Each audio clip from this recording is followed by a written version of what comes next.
Bonjour à tous, c'est Valérie, on est mardi, tu en as l'habitude, aujourd'hui c'est l'heure du 2 minutes pour comprendre. Alors aujourd'hui je vais te donner 5 astuces pour préparer ton bien avant de le mettre en vente.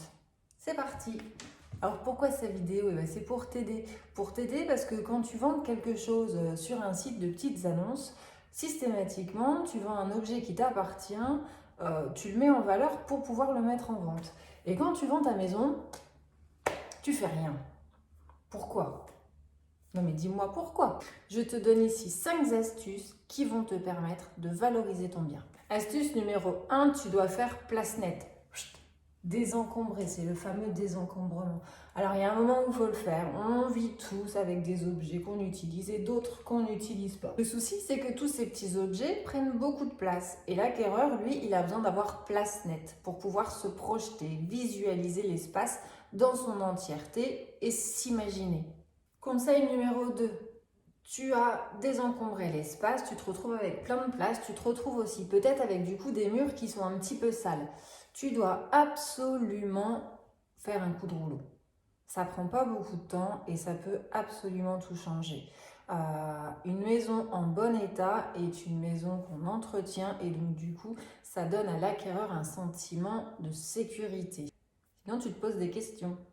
En plus de ça, c'est beaucoup plus facile pour ton acquéreur de se projeter dans un lieu qui est neutre. Tu vois, moi j'ai mis du beige, plutôt que dans un lieu qui est jaune ou rouge, quoi. Ça plaira au plus grand nombre. Conseil numéro 3, tu regardes pas, parce que j'ai noté ça très le soleil. Alors, ça va peut-être être compliqué, on va parler de lumière, de luminosité. On a tous besoin de luminosité. Ça fait du bien au moral quand on a de la lumière qui rentre dans l'habitation. C'est très important pour le bien-être. N'hésite pas, tu vois, tu enlèves les rideaux, hop hop hop, tu ouvres la fenêtre. On est à la campagne, on a des super paysages.